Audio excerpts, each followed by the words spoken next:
Why narcissists treat you as an NPC, emotionally dead time travelers. Narcissists do not really exist in the same timeline as the rest of us. That is one of the most haunting truths about their psychology. Their sense of self was fractured long ago, and because of that fracture, they cannot truly feel guilt or empathy in the way most people do. When you find yourself locked in an argument with a narcissist, it is not like debating with another grounded human being. It is more like speaking into a psychic echo, where your words bounce back distorted and hollow. You might pour your heart out, but it never lands, because what you are addressing is not fully present. This disconnection begins in childhood. People often imagine trauma as a dramatic, cinematic event, the sudden death of a parent, a violent accident, or an unmistakable tragedy. But trauma, especially the kind that shapes narcissistic personality disorder, is rarely so obvious. It is usually quiet, subtle, hidden in plain sight. It could be a lack of affection, chronic invalidation, a parent's coldness, or an atmosphere of fear. To the adult observer, nothing may seem wrong, but to the child, those unmet needs are catastrophic. Trauma is not measured by how it looks from the outside. It is defined by what it feels like to the child living through it. And when a child's deepest needs are consistently denied or poisoned, their developing sense of self splinters. Imagine laying out the timeline of a human life like a scroll stretching left to right. On the far left lies childhood, the years of pure formation, and on the far right stretches the imagined future. For most people, the line flows continuously. For the narcissist, however, somewhere in those early years, often between ages 0 and 8, the line is ruptured. Something vital is broken, and they never fully cross that gap. A part of them is stuck in the past, disconnected from reality, replaying the same unresolved loop over and over again. A science fiction metaphor can help capture this. Picture a spaceship embarking on a 100-year voyage to a distant world. Everyone aboard enters cryo-sleep, trusting the ship to carry them safely. But in the 10th year, a meteor shower tears through the vessel, destroying the life support system. From that point on, the ship continues traveling through space, but its passengers are already dead. 90 years later, the craft arrives at its destination. But instead of survivors, it carries only corpses. That is what happens with narcissistic development. Their psychological life support was destroyed in childhood, so even though their body grows and time moves forward, a crucial part of them never survives past that early trauma. Because of this, their adult life becomes a kind of elaborate role-play. They walk through our world as if wearing virtual reality goggles, interacting with others not as full human beings but as characters in a simulation. To them, reality feels unreal, so people around them become props, mere NPCs, non-playable characters in their internal game. This is why they so often treat others as expendable, interchangeable, or soulless. In their fractured perception, the people in front of them are not fully real. And here lies the cruel irony. While we long to connect with them as equals in the present, they remain trapped in history. What looks like manipulation, coldness, or detachment is in fact the residue of an old wound that severed their bond with reality. To love a narcissist is to reach out to someone who cannot step fully into the same timeline, someone who is haunted by an unfinished story of their own childhood. And until they confront that past, every interaction will carry the ghostly quality of an echo, a simulation rather than a meeting of two real, present souls. They are everywhere now. You can check the data yourself. A quick search will show how the term has ballooned in use over the past decade. Why the spike? Because our culture has been shifting towards self-centeredness, and as that happens, more people start treating other humans like scenery. If someone doesn't feed their ego, they're dismissed as irrelevant, an NPC, a background prop with no inner life. The message is simple. If you don't serve me, you don't exist. If you don't validate me, you're invisible. That kind of mindset strips other people of dignity and timeline. It erases their interiority, their feelings, and their autonomy. Call them emotionally dead time travelers if it helps the picture. Physically, these people are present. They show up to meals, birthdays, and meetings. Psychically, though, They are lodged in another decade of their life. Their emotional development got interrupted early on, and a piece of them never moved forward. So while their body ages, a part of their inner self remains stuck in childhood, often around the ages when a child first needed safety and didn't receive it. That fracture doesn't just make them cold, it keeps them living out of sync with everyone around them. This isn't always the result of dramatic, headline-grabbing trauma. More often it's the quieter wounds, persistent neglect, emotional unavailability, subtle invalidation. To an adult observer, those experiences might look minor, but to a growing child they can be existential. The child's unmet needs accumulate, and the self forms around those absences. Later, the adult who emerges carries those missing pieces like old, unhealed fractures. They don't relate to the present because a core of them is still replaying scenes from the past. When you interact with someone like that, it can feel as if you're in a game and they're the only player, everyone else is background. They treat friends, partners, even their own children as characters who exist only to supply attention, status, or convenience. If you stop performing in the role they expect, you're cut loose. You shift from being someone to being nothing. That's how the NPC metaphor fits. These people project a reality in which other humans have no inner life, no subjective truth, only functions to be used. Think of myths and old stories for a moment. Society's always had ways to talk about people who behaved strangely or menacingly. The werewolf, the vampire, the shapeshifter.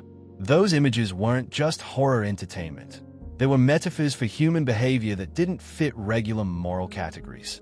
A vampire, eternally nightbound and literally dead inside, maps uncannily onto someone whose emotional life is frozen and who preys on others' vitality. These myths gave communities a language to name the uncanny cruelty they encountered before psychology existed to label it. So yes, a seemingly ordinary spouse, friend, or colleague, even someone in their 40s or 50s, can be psychically trapped in an earlier age. They may not be able to reconnect with the shared, ongoing timeline that the rest of us live in. The bridge back to present-centered empathy can be permanently damaged. That is why the behavior feels so surreal. They aren't choosing cynicism as a tactic so much as behaving from a fractured interior that never matured. Recognizing this helps more than it hurts. Once you see that the problem isn't simply willful malice but a stuck piece of history inside them, the dynamic becomes clearer. You're no longer just the target of manipulation. You're someone trying to reach a person who, for all intents and purposes, is walking out of step with reality. Understanding that distinction gives you a different set of tools, not to fix them, but to protect yourself. Set boundaries, and, if necessary, step out of a game where you're only ever meant to be background. They tend to move in the shadows. Their actions are hard to read because they avoid the obvious. They operate when visibility is lowest and intentions are hardest to guess. Think of old images of the moon. In many traditions, it signals secrecy, disguise, and hidden operations. From ninjas slipping in under cover of night to assassination plots carried out away from the public field of honor, the tactics of stealth are always linked to darkness. Narcissists often behave the same way, choosing furtive, indirect methods rather than open, accountable conduct, and that's why their choices feel so bewildering to the people around them. The vampire myth captures this dissonance in a way that's hard to ignore. Vampires are creatures of the night who sleep in graves and move only when the sun goes down. They invert the normal order of life. That inversion maps neatly onto how narcissistic and psychopathic personalities function. Their inner lives live in the dark, and they act in ways that make sense only in that inverted world.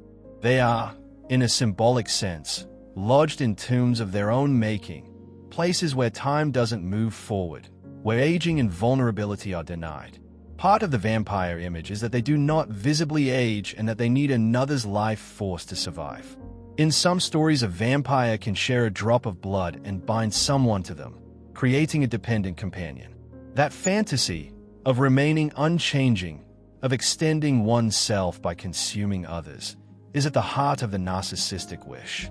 They build a defensive, fantastical shell early in life to keep pain out, and inside that shell the true, fragile self withers. without honest feedback, without pain, without the give and take that forces moral growth, the person never develops the capacity for genuine empathy or change. They remain emotionally frozen because they refuse negative input and refuse the risk of vulnerability. They forego the very turbulence that creates character. They do not learn from mistakes the way a healthy person does. They do not integrate corrective experience into a maturing conscience. Instead, they inhabit a self-enclosed chronology where they imagine themselves permanent and unassailable. When they interact with the rest of us, it's as if they are stepping briefly out of that sealed timeline into ours. We, to them, become scenery, background figures in a world they do not truly inhabit. And so the cruel bottom line is simple but devastating. In their interior map, the only person who matters is themselves. Everyone else is either a resource to draw from or an irrelevance to be dismissed. That is why conversations with them feel like exchanges with someone who has already left the shared present. They are, for all practical purposes, time travelers from a broken past, moving through our lives without ever fully arriving. At the core of this struggle is the recognition that, in a very real sense, the narcissist is emotionally absent. What you interact with is not a whole and authentic person, but an echo of what once was, a projection sustained by the fractured timeline they inhabit. When they step into our reality, it is only a partial visit, and this is why their actions often appear confusing, erratic, and at times self-destructive. They are not fully invested in the shared world you occupy. To them, the reality you both live in is less compelling than the private reality they have constructed. That inner world, built around their endless need for narcissistic supply, matters more than anything else. Their strongest sense of aliveness comes only when they are being watched, applauded, or admired. These moments of validation become their most vivid experiences, the only times they feel truly real. Everything else fades into insignificance, mere shadows compared to the intoxicating pool of recognition and attention. This explains why so much of their behavior feels bewildering to others. They prioritize only what feeds their illusion of permanence and significance.